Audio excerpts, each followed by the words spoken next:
Motivation नहीं दिखाना है आपको, you need to commit from have a commitment from yourself to BA second year, and he is very clear where he needs to, and he's in the process.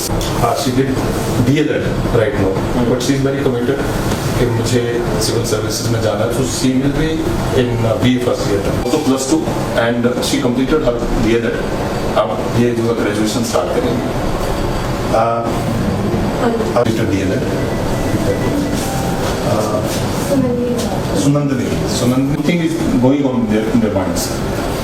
Then Komal and Pooja, these two students do something from here on. So अगर आप कुछ यहाँ हमारे लिए कुछ अगर आपको लगता है, then they started their BA. Visualize करें आप पहले कि आप डिप्टी कमिश्नर ऑफिस में बैठे हैं और फिर आप DC बन गए हैं, तो आपको कैसा फील होता है? उसके बाद लड़के लड़कियां हैं जो सिविल सर्विसेज के लिए उनके को बताते हैं कि एक सौरभ जस्सल हैं, हमारे हिमाचल काडर के अधिकारी हैं अभी। तो ऐसे में बहुत मुश्किल होता है कि किसी अधिकारी से जो है वो संपर्क करके आप गाइडेंस भी ले सकते हैं यहाँ पे। और विचार ये था कि हमारे चैम्बर में ही रखते हैं इसको, जिससे कि आपको फील हो कि आपने क्या होता है सिविल सर्विस, क्यों उसमें जाना चाहते हैं, वो मैं थोड़ा सा जानना चाहूँगा। तो ये कोई भी जो बेटी है हमारी, वो जैसे मतलब बचपन से तो मेरा यही था कि मुझे टीचर बनना है, तो उसे जैसे सर ने आकृति हैं जो कि बनगढ़ का जो बटालियन है उसको हेड कर रही हैं, ऊना से हैं, और शालिनी मैडम जो सिविल सर्विस में आने का सबसे बड़ा जो उद्देश्य है वो मूल बात ये रहती है कि सिविल सर्विसेज की कमिट होनी है हमारे उसमें काम में या टीम में, तो उसके लिए नेसेसरी एक्शन ले। तो आपके इस लाइन में आने के पीछे क्या मोटिवेशन है? और अच्छे से इसके बारे में सोचेंगे कि हम उसका कितना रोल रहता है कि करना पड़ेगा मेरे से कि आप जब तक बनेंगे नहीं तब तक कोशिश करेंगे आप। थोड़ा आगे आए तो ये हमारे लिए दिखने के लिए सही सर।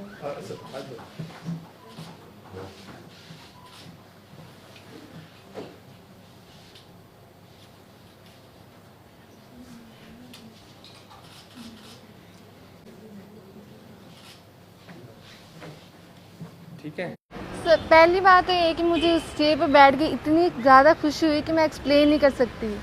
मैं हमेशा से देखना चाहती थी कि कैसे DC सर काम करते हैं, कैसे उनका ऑफिस होता है, क्या मोटिवेशन रही है उनकी इस जर्नी में आने के लिए। तो मुझे आज उनके साथ बातचीत करके बहुत अच्छा लगा और मुझे बहुत ज़्यादा मोटिवेशन मिली कि मैं इस लाइन में जाऊँ। तो क्या आप अपना दृढ़ निश्चय करके जो है वो आगे बढ़ेंगे? हाँ, मैं अपना आज से तो कुछ ज़्यादा ही दृढ़ निश्चय करती हूँ। मैंने सर से भी बोला है कि मैं उनको दोबारा फिर से मिलने आऊँगी और इस चेयर पर बैठ के दिखाऊँगी और ये मैं करके दिखाऊँगी। हमारे डिस्ट्रिक्ट में बहुत सारे बच्चे ऐसे होंगे जो UPSC की तैयारी करना चाहते हैं, बट उनको ना कोई इनिशिएटिव मिलता है ना कोई गाइडेंस मिलती है। उनको पता नहीं होता कि हम कैसे आगे इस टेस्ट के लिए प्रिपेयर कर सकते हैं या आगे कैसे निकल सकते हैं।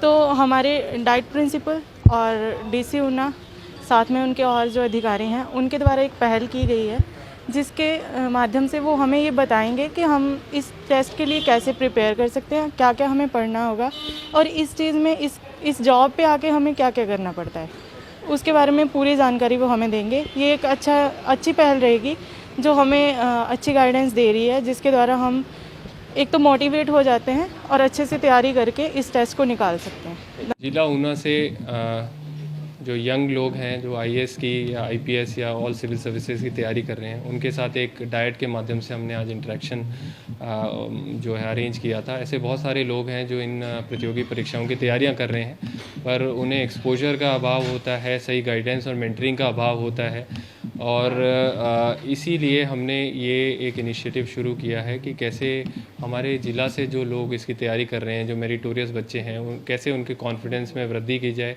कुछ मेंटरिंग और एक्सपोजर उनको दिया जाए और हमारी तरफ से हम क्या उनकी सहायता कर सकते हैं, जिससे कि ये एक बहुत लंबी मैराथन है उसमें वो किस तरह से डटे रहें, इसके लिए उनको कैसे हम जो है सपोर्ट करें, इसके लिए ये इनिशिएटिव आज आरंभ किया गया। इसमें अभी जो ब्लूप्रिंट तैयार किया गया है उसमें उनको गाइड करना, क्योंकि बहुत सारे हमारे स्टेट के ही IAS ऑफिसर्स हैं यंग जो इन सर्विसेज को क्वालिफाई करके निकले हैं, उनसे इंटरेक्शंस जो है वो हम अरेंज करेंगे। पढ़ाई तो जो स्टूडेंट है वो स्वयं ही करेगा, पर अगर कुछ रिसोर्सेज जो इस एग्ज़ाम को तैयारी करने के लिए ज़रूरी होते हैं उसकी लिस्ट है वो हम उनको प्रोवाइड करेंगे। आगे चल के हम ये भी सोच रहे हैं कि ज़िला में कुछ ऐसे सेंटर स्थापित करें जहाँ जो कॉमन किताबें होती हैं वो अवेलेबल हों, जो वो यूज़ कर सकें। तो इस तरह का हम प्लान कर रहे हैं इसमें।